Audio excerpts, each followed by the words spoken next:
जय हिंद दोस्तों, मेरा नाम है पार्थ और आप देख रहे हैं द डी4 डिस्कशन। दोस्तों, आज का टॉपिक ऑफ डिस्कशन है इजराइल और ईरान के बीच संघर्ष।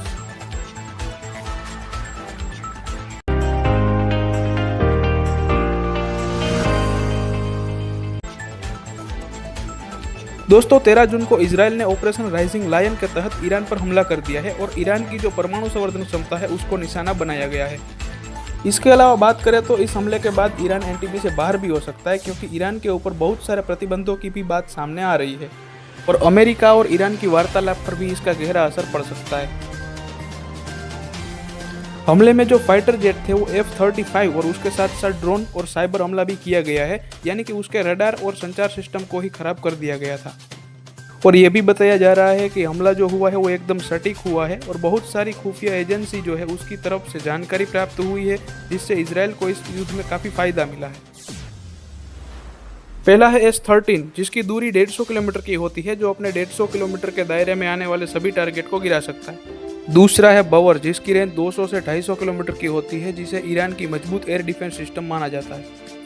तीसरा है खोरदाद 3 और 15, जो कि 100 से 150 किलोमीटर की रेंज में आने वाले सभी टारगेट को गिराने में सक्षम है। और चौथा है शाहीन और तिरान, जिसकी रेंज 20 से 40 किलोमीटर की है।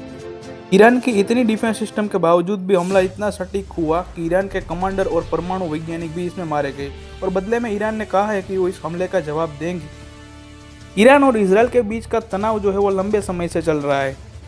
इसके अलावा ईरान की मिलिशिया यानी कि ईरान कुछ ऐसे गुटों को सहयोग देता है जो कि इजराइल के खिलाफ हो।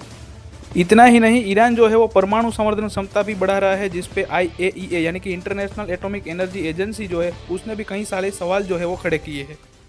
इसका मतलब ये हुआ कि ईरान जो है वो यूरेनियम का उपयोग बिजली बनाने में कम लेकिन ज़्यादा परमाणु संवर्धन में इसका उपयोग कर रहा है।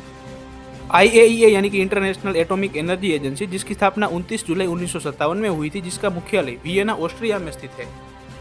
अगर हम उसके कार्यों की बात करें तो दुनिया भर में परमाणु ऊर्जा का सुरक्षित और शांतिपूर्ण उपयोग सुनिश्चित करना, परमाणु हथियारों के प्रसारण को रोकना, उसकी निगरानी और निरीक्षण करना और इसके अलावा सदस्य देशों की तकनीकी सहायता और सलाह देना, ये सभी कार्य इंटरनेशनल एटॉमिक एनर्जी एजेंसी द्वारा किया जाता है।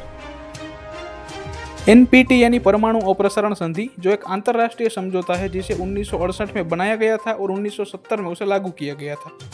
उसके मुख्य 3 उद्देश्य है: परमाणु हथियारों का प्रसार रोकना, परमाणु ऊर्जा का शांतिपूर्ण उपयोग सुनिश्चित करना और परमाणु निशस्त्रीकरण को बढ़ावा देना। ईरान और अमेरिका के बीच छठे दौर की परमाणु वार्ता ओमान की राजधानी मस्कत में होनी तय थी, लेकिन अब ईरान की NPT से बाहर होने की यह जो बात आ रही है, इसका असर ये देखने को मिलेगा कि इस बैठक के परिणाम वैसे नहीं निकलेंगे जैसे ईरान चाहता था। फिलहाल आज के वीडियो में इतना ही। मिलते हैं किसी नई खबर के साथ, तब तक के लिए जय हिंद, जय भारत।